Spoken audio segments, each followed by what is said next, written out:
Olá, queridos amigos, queridos irmãos em Cristo, companheiros da Casa de Zico Horta, tudo bem com vocês?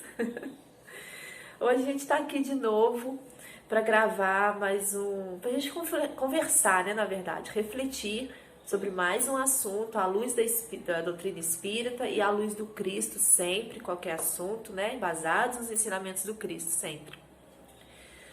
Hoje a gente vai conversar sobre o bullying, um assunto que é um dos capítulos lá do nosso livro Lar Alicerce de Amor, um livro maravilhoso que a gente trabalha lá no grupo de pais, né, da Casa de Zico Horta. A gente vai refletir e conversar um pouquinho sobre ele, rapidinho. O bullying, a gente vai falar de uma visão mais espiritual, né, lógico. O bullying, o que os nossos irmãos especialistas, os psicólogos, né, terapeutas e educadores falam? Que o bullying, ele sempre existiu, na verdade. Sempre existiu. Quem de nós na infância, né, nunca foi alvo de uma brincadeirinha, de um deboche, de uma zoação, né? Ou até mesmo, ao invés de ter sofrido, quem de nós nunca fez, né, uma brincadeira, pegar no pé do colega, né, dar uma zoada, essas coisas que todas as crianças já viram, já passaram ou já fizeram, né? Ou conhecem amiguinhos que fazem. Mas também não é só na infância, né, gente? Tem na juventude, tem adultos também que fazem bullying. A gente vai falar depois. E o que caracteriza o bullying? Como os psicólogos, né, falam. O bullying, ele se caracteriza quando há a ofensa emocional da pessoa. Quando a pessoa se sente realmente ofendida, machucada com aquilo, né? O bullying, ele é um ato de coação, de intimidação, de manipulação, né? É o domínio do mais forte sobre o mais fraco, sobre o mais frágil, né, naquele momento. E a pessoa que também às vezes não apresenta resistência, né? No livro vem falando que o bullying, ele acontece com três personagens, vamos dizer assim: o agressor, a vítima e a plateia. O agressor geralmente é aquele que é o fortão, né? Que não tem medo, que é corajoso mesmo, mas que sozinho não tem tanta coragem assim. Ele sempre tem plateia. Ou são amigos totalmente neutros, né, na história, eles estão ali só rindo e dando apoio moral ao agressor, porque também não tem coragem de defender ninguém, porque não querem também estar no lugar daquela vítima. Porque se ele parar e for defender, ele acha que o alvo vai ser ele. A partir daquele momento, ele também vai ser alvo, e ele não quer. Então, ele se mantém ali na retaguarda, só apoiando o agressor, né? Os agressores são crianças, adolescentes, que não receberam tantos limites assim, né, na infância, limites da família, né, ensinamentos, morais, né, explicando, conversando sobre isso durante toda a infância, que deram exemplo, né, muitos casos apenas o agressor, ele também é vítima em casa, tem pais que cometem bullying, né, tem irmãos que cometem bullying, ele é vítima dentro de casa e ele repete essa atitude lá fora. Até porque ele pode achar que não tem nada demais, porque se fazem isso com ele dentro de casa, os pais fazem isso com ele dentro de casa, não tem nada demais ele fazer com o colega na rua. Ou às vezes ele quer revidar o que ele sofre em casa, ele revida nos colegas. E as vítimas? As vítimas geralmente são crianças que têm uma característica física que se sobressai, né? Ou uma característica comportamental também, ou que se destaca por uma qualidade. Nem sempre o motivo do bullying é uma coisa ruim, vamos colocar assim, defeito, né? É como a gente fala assim, tem características no corpo, né, que sobressaem, partes do corpo que às vezes ela mesma não gosta, né? Mas às vezes ela é vítima por coisas boas, porque se destaca na escola, é melhor aluno, porque às vezes é demasiadamente bonito, né? Às vezes se sobressai, é popular. Então tem vários N motivos, né, para o bullying. Mas o que o Espiritismo vem falando pra gente? Que às vezes As crianças que praticam o bullying, voltei. As crianças, né, os especialistas apontam que o bullying tem suas bases assim, seus motivos, né, fincados na intolerância e no desrespeito às diferenças, né? O respeito à diferença, coisa que a gente tem que aprender em casa e em qualquer âmbito educacional, né? Não só na família. Quaisquer pessoas que estejam envolvidas na criação daquela criança, né? Daquele novo espírito que está ali na escola também. A gente aprender sobre o respeito às diferenças. Então, Kardec, né, vem falando também que o embasamento desse ato tão triste, dessa atitude tão horrível que magoa, que machuca, né, os nossos irmãos, está às vezes em situações, em reminiscências do espírito. O agressor pode ter coisas a resolver, né? A vítima pode ter o auto-perdão não aconteceu, às vezes ela sente lá no espírito uma necessidade de ser castigada, né? Uma autoculpa de por alguma coisa. O que será que tem naquele espírito que causa nela essa apatia diante da ofensa, do maltrato do outro? Ela não consegue reagir, né? E isso às vezes não está só no corpinho, na mente dessa criança, está no espírito dela, né? O espiritismo trata essa questão falando disso, de coisas, de cargas, né? De coisas que vieram escritas no espírito da criança. Os especialistas falam que a criança que se deixa ser vítima, né, de bullying, ela tem, às vezes, acaba destruindo, né, o bullying destrói a autoestima daquela criança. Mas algo há nela que permite isso acontecer, né? Talvez um complexo, às vezes ela mesma tem complexo, né, de alguma parte física do corpo dela, e ela ouve aquela ofensa do amigo, e lá no subconsciente dela, ela fala assim, é verdade, né? É isso mesmo, é isso que meu amigo está dizendo mesmo. Então, eu mereço essa ofensa, porque é verdade. Eu mereço porque na minha casa também falam isso, meus pais também falam, isso tudo no subconsciente dela.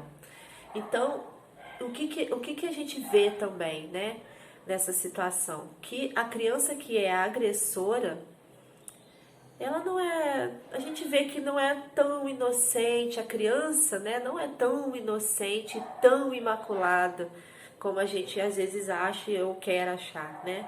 Ela traz nela uma carga, ela traz nela vivências anteriores, né? Aprendizados anteriores. E o Espiritismo vem falar justamente disso, que essa criança, ela é um espírito que viveu muitas outras experiências, né, em outras vidas, e que apesar dela estar hoje vestindo aquele corpinho bonitinho, pequenininho, né, infantil, ela pode sim influenciar atos do presente, ainda mais quando ela não recebe uma educação adequada, né? Aí que vem a importância da família sobre esse assunto. A educação adequada, nós temos que colocar, que plantar dentro das nossas crianças desde muito cedo o respeito às diferenças, né? Porque o bullying se dá justamente por conta disso, pelo desrespeito às diferenças. Muitas crianças, muitos jovens não admitem, né? A palavra é essa, não admitem alguém diferente deles, alguém que seja... Às vezes ele acha que esse outro alguém é superior a ele, ele não aceita, né? Não admite. Então ele tem que ser, ou tem que ser igual a ele, ou ele tem que ser melhor, né? E aí acontece o bullying. A gente percebe, né, em muitas crianças, nas escolas, por exemplo, que há mesmo assim, às vezes uma maldadezinha, né? na brincadeira. E o espírito dessa criança? Como fica, né, dessa vítima? Aí que entra o papel dos pais, dos avós, dos professores, né? De trabalhar isso das crianças, tanto no agressor quanto na vítima, porque os dois são duas pessoas que precisam de ajuda, né? O agressor precisa demais também de ajuda, de apoio, de esclarecimento, de perdão, de conscientização, né? De estimulação da conscientização dele. Porque é um irmão, né? É uma outra criança que está sofrendo pelas atitudes dele, né? Com as palavras que ele fala. É trazer, ensinar, mostrar para essa criança que nós temos que colocar em prática aquele ensinamento, né? Que a gente aprende lá na evangelização. Amar o próximo como a ti mesmo, né? E também respeitar sempre o coleguinha. Amar ao próximo como a ti mesmo. Não fazer ao próximo aquilo que você não gostaria que fizessem com você. A gente sempre fala isso para as crianças, né? Mas criança é um pouco complicado, né? A gente tem no espiritismo, tem nos livros educativos aí, os psicólogos falam, né? Que a gente tem na nossa mão a receita para educar as nossas crianças, né? Principalmente no espiritismo, nós temos essa receita. Sempre trabalhar, deixar muito claro para as nossas crianças que nós somos espíritos eternos e que essa não é a nossa primeira vida, primeira encarnação. Nós trazemos aí uma gama de aprendizados, de conhecimento, né? De vivências e de experiências. Lembrar sempre as nossas crianças de que nós estamos aqui temporariamente e fortalecer o emocional dos nossos filhos para que eles não se deixem ser vítimas e também não se tornem agressores, né? Se apresentarmos para elas Jesus, né, da maneira atual, da maneira viva, né, eles vão entender que a lei de causa e efeito, eles vão entender a lei de causa e efeito, a lei da semeadura, né? E eles vão entender a responsabilidade que atitudes como o bullying trazem para a nossa vida, trazem consequências muito duras, né? Difíceis depois, que é uma atitude muito triste, muito feio. E as nossas crianças que são vítimas vão descobrir que têm seus direitos, que elas têm força dentro delas, tanto para darem um basta nisso, né? Para não dar importância, para se manterem emocionalmente fortes e firmes, quanto para superar, né? Esse tipo de coisa da fase da infância, que é uma fase da vida que vai passar, né? Que aquilo tudo vai passar. Se ela não der importância, né, sobre esse fato, sobre esse momento da vida dela. Nossas crianças precisam ser fortes emocionalmente, estruturadas emocionalmente. E isso quem pode conseguir é a família. A família pode fazer isso por ela, tanto mental quanto espiritualmente, sempre trazendo Cristo, né, para a vidinha delas, sempre ensinando o que não deve ser feito ao próximo, e ensinando também para as nossas crianças que elas podem contar com os pais, contar com a família, né, nos momentos difíceis, nos momentos de tristeza, né, da vida delas. Contar também com os educadores, com os professores, né. Essa é uma visão que leva a criança a conhecer, né, e exercitar os pontos positivos dela, da personalidade, da mesma forma que mostra assim, que coloca uma luz sobre as más tendências dela, que ela precisa, não é para sufocar, precisa trabalhar as más tendências dela, né? Trabalhar a reforma íntima desde a infância. A gente precisa aprender a reforma íntima desde a infância. Que quanto antes, né, a gente iniciar esse tratamento do espírito, melhor vai ser, mais cedo vai ser sanado aquilo. E se a gente ficar empurrando com a barriga e não tratarmos essas más tendências, tanto na criança que tem um potencial agressor, né, que se compraz em intimidar o mais forte, quanto na criança que é mais intrínseca, mais tímida, mais suscetível a receber e aceitar o bullying, né? A gente, se a gente ficar enrolando e não tratar isso na criança, pode causar devastações emocionais na psique dessa criança, né? Espíritos que se encontram na fase da infância estão totalmente receptivos, né, a esse aprendizado, ao entendimento. A gente precisa lembrar sempre disso e estar firme nesse ensinamento das nossas crianças, principalmente com a evangelização infantil, né, mostrar o Cristo para elas. E lembrar sempre que nós temos a ajuda de Cristo, ajuda de especialistas aqui na Terra, né? E que é possível, sim, com a prática do bem, todas essas características que estão inerentes, né, nas crianças, estamos no plano de provas e expiações.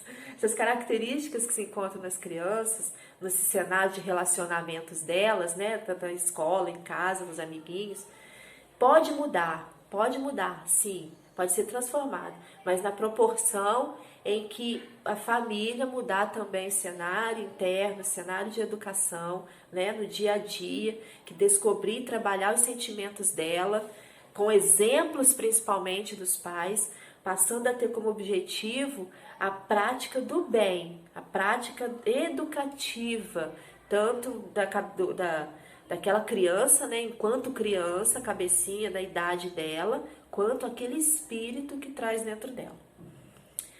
Eu espero que tenha me feito entender, me desculpe aí às vezes um pouco a voz, mas estamos aí, Cristo está com a gente, vamos sempre nos lembrar disso, pedir amparo a eles, orar muito por nossas crianças, né? E vamos continuar nessa caminhada do bem junto com Jesus. Graças a Deus e que assim seja.